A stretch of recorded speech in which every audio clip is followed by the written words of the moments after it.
All right. Hello, everybody. Originally, there was an animation on this slide, but I think the conversion to PDF screwed up the animation, so we're just going to pretend it's like a zero-knowledge title. I'm Christopher. You may have noticed, if you were looking at the original schedule, that this talk was originally planned to be given by Fatima, whom I work with at Helix. Unfortunately, she could not make it today due to some last-minute schedule changes, so I'm stepping in for her. Fair warning, I may be giving a slightly different talk than she planned to give. So, if you were looking for that, you might be surprised, but I hope you're not bored. I'm going to talk about security and privacy in general, and then in Numata, which is a product that we at Helix are working on. And before I do that, so that I hopefully can keep you all entertained, I want to conduct a brief survey of privacy familiarity. So who has heard of Zcash? Raise your hand. Who has used Zcash? Keep your hand up. Ah, there's quite a stark difference in these two numbers. Who has heard of Tornado Cash? Raise your hand. Who has used Tornado Cash? Keep your hand up. Right, okay. So what I conclude from this is that privacy has a user experience problem.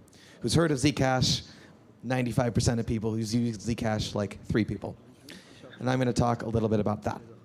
But first, let me just say, Numata is joint work by Adrian Awa and myself, and everyone at Helix. Unfortunately, way too many to list, but you can find us here. So maybe you're already convinced, but just in case you're not, I want to talk a little bit about why privacy matters, because I think there are a few reasons, there are both first-order reasons and second-order, third-order, fourth-order, nth-order reasons to worry or want to worry about privacy. I think a first ground of why privacy matters is for local sovereignty, for national and for community defense at all sorts of different scales. If the data about what you're doing, and this can be in a nation, this can be in a DAO, this can be in a group of friends, is visible to everyone else in the world, or to people who have some kind of especially asymmetric power advantage over you, they can always use this data. They can select from it to misrepresent what you're doing. They can use it to target you if they know some of your actions, if they can paint you in a particular light which might not represent a sort of fair assessment of what's going on. And the only way to defend against this at the community level at many different scales is privacy. So that's reason one. Reason two is something I'll call nudge surveillance capitalism. So who's heard of the phrase surveillance capitalism? Raise your hand. Okay. This was popularized originally in a book, The Age of Surveillance Capitalism by Shoshana Zuboff. Boy, it's like 4 or 5 years ago now. But it refers to this trend of what you might call data monopolists using their intense or extreme amounts of data about everyday interactions to kind of slightly alter actions, to put advertisements in front of you, to show you particular YouTube ads when you search something on your phone, even to the point of detecting where you are in the world and showing you pertinent ads for local things, right? And this doesn't, at the surface level, if there's not any direct infringement on rights, it doesn't necessarily seem like a catastrophe. I mean, maybe these ads are more relevant to you, right? That's the argument they make. But it is this kind of nudge, right? These companies have become very adept at figuring out when precisely to show you an ad to change your behavior just slightly. Maybe you were considering going to the local coffee shop and they can show you an ad for Starbucks. Maybe you were considering buying a phone and they can convince you to buy a slightly different phone, right? These changes seem small, but they add up. If 50% of people who might have considered going to the local coffee shop now go to Starbucks, then the local coffee shops go out of business, right? So even though the individual decision seems not to change very much, in aggregate the effects can be very large and very concerning. Third reason why privacy matters is that it is, I would say, a necessary substrate for the protection of rights. So let's take the case of abortion, which was, say, recently the subject of a lot of debate in the United States of America and in other places. Regardless of your views on the particularities of this question, if you don't have privacy for what you're doing, then pretty much anyone can target you. So if you use a period tracking app, if you search for certain things on Google at certain times, even on behalf of somebody else, these companies have more than enough data to identify, perhaps not with certitude, but with high probability, what kind of medical procedures you might be considering or a significant other might be considering.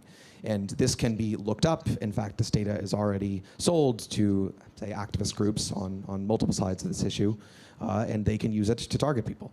Regardless of yeah, regardless of sort of your views on the social question, without privacy, there's no real substrate protecting individual rights. It's only up to a kind of benevolence of not only what your government decides, but what everyone else decides, and that's quite a tall order. So, if you want robust protection of individual rights, you really need privacy. So that you want to make the cost of targeting very high, right? And this brings me to my fourth point, which is that it's kind of odd that we need to be making arguments for privacy, because privacy throughout most of history was the default. It's not only that some governments maybe claimed not to target people on the basis or claimed kind of adherence to individual rights, but also that it was like quite expensive to operate a secret service, and it required wrecking your society, and it required hiring all these people who have to go around and who could themselves be deceived, right? But with this kind of global surveillance network, enabled, of course, by these very devices you hold in your pockets, violating individual rights just becomes very easy. And when it's very easy, it's very tempting to do. It's very tempting to come up with justifications for why governments need to be doing it that turn into propaganda. But we should really consider here the long arc of history. Privacy is the historical default. It's only digital systems deployed in this kind of totalitarian surveillance fashion that have changed that equilibrium. Also, privacy is hard. Especially usable privacy is hard. So, of course, these aren't blockchains, but here's some examples. I know my father, who I love very much, always wrote his passwords on Post-it notes and stuck them to the front of his screen. Luckily, we lived in remote Oregon, in a place where that was pretty unlikely. Someone was pretty unlikely to see that. But if you run around with your laptop, you open your laptop, Post-it notes on your screen, someone's got their phone with their camera going by. Oops, right? So if you lock your bike to, that post, not going to work so well, et cetera, et cetera. So privacy is hard, and in order for it to work in practice, privacy has to be combined with usability in a way such that not only is the technology capable of delivering the privacy guarantees in theory, but also the use of the technology delivers them for people in practice. Now I wanted to talk a little bit about the state of privacy in blockchains. So far, at least as far as I'm aware, users have had two choices, which I kind of demonstrated in my expositional questions here, when they wanted privacy. The first choice is to use a sovereign chain which reissues assets, generally all assets, or a specific asset which is the only asset you can use. So Zcash and Ironfish, right, both fall into this category, where you can use Zcash and get privacy, but you have to use ZAC. The other choice available has been some sort of privacy-preserving solution built on a smart contract chain. So Trinito Cash, Aztec, some other solutions in Ethereum fall into this category. And both options, at least it seems to me, come with some pretty serious trade-offs. If you use a sovereign chain which reissues assets, you may not necessarily have the asset that you want to spend privately. Zcash, amazing project, but the monetary economics of ZEC are not necessarily suited to paying people for coffee, right? Doing regular everyday transactions and these other kinds of more, exchange-related transactions for which you really want privacy, because they convey essential data about your purchase habits, so we say. Privacy-preserving solutions built on smart contract chains are usually more flexible with regards to assets, but because they have to be built on a smart contract chain, they tend to be more expensive to use, they require longer latency times, and the privacy guarantees are not generally as strong because of just it's difficult to build something that's compatible and fast and cheap at once. So users, including me, and asset Heliax want simple, understandable privacy. They want it for any asset. They want fast and cheap settlement. They want strong security guarantees.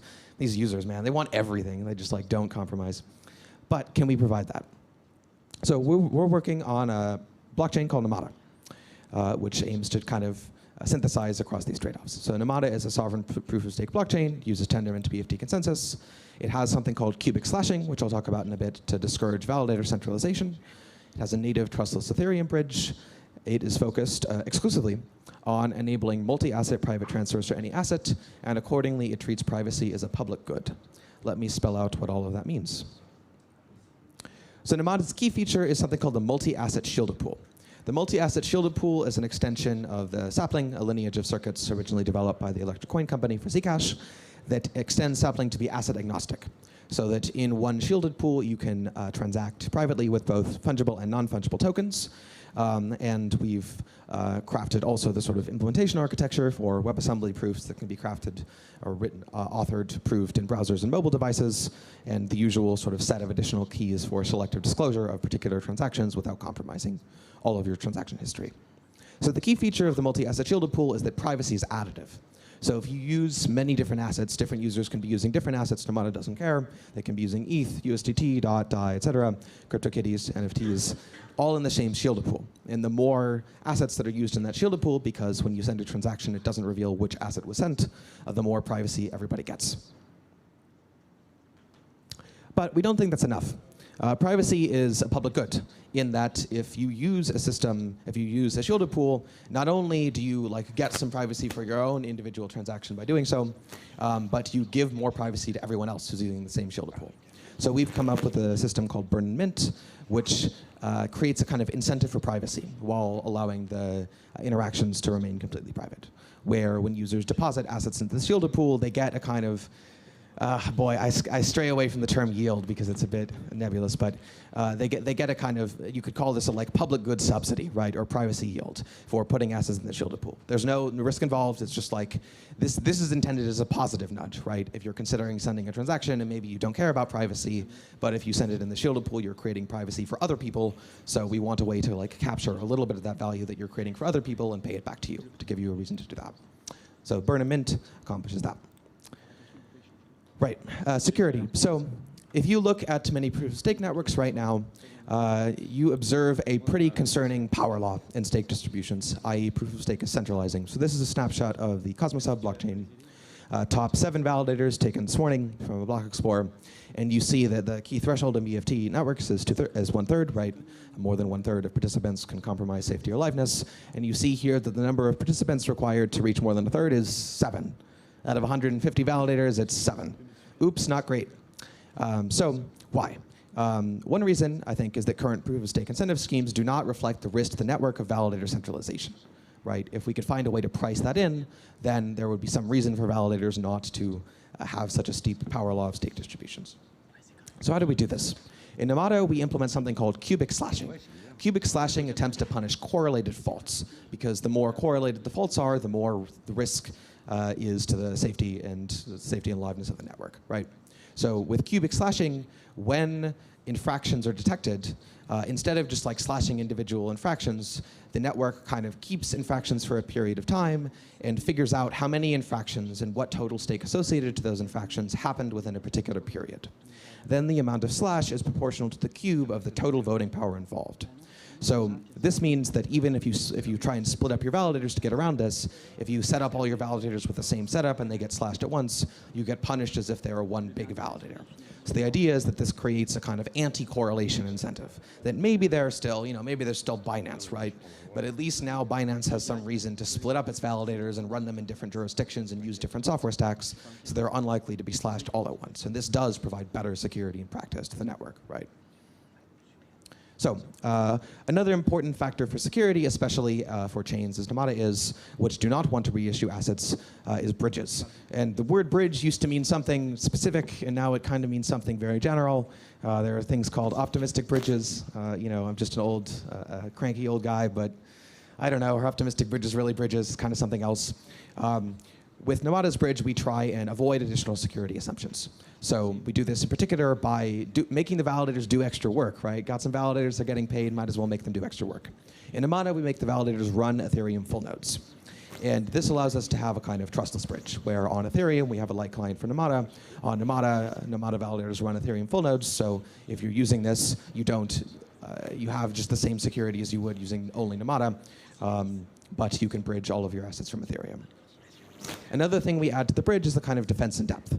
So many bridges, you see lots of publicized bridge hacks, XXX million, and basically all of these could have been prevented even without architectural changes to the bridges if they just had a little bit of defense in depth, i.e. limits, like no more than $100,000 per hour. It does not seem super hard, but of course, costs extra gas, extra implementation work, but we think this is important. So for Numata's bridge, we have limits on deposits and limits on transfer throughput. And defense in depth changes the value of attacking a bridge, so it also greatly improves the sort of practical security. Attackers will go somewhere else. I think I'm probably running out of time, so I will finish this up quickly. In case you're interested in Numata, we have already a private testnet running. Contact me if you'd like information, and hopefully we'll be able to provide some privacy with better UX in a few months later this year. Thank you very much, and maybe I have time for one question. Yeah. How do you cover the return leg? So how do you mint the original? On the burn and mint, how do you cover the return leg? So when you have to mint back on the original chain, how do you make that the original token? Or is that a bridge? Right. So burn and mint is a function that runs purely on Numata. It's independent from the bridge. The bridge Numata uses to Ethereum and to other chains. The bridges are based on the IBC sort of token transfer system. So escrow, mint voucher, redeem voucher. Got it. Does anyone has more questions? No? Yes. That's all then. Thank you.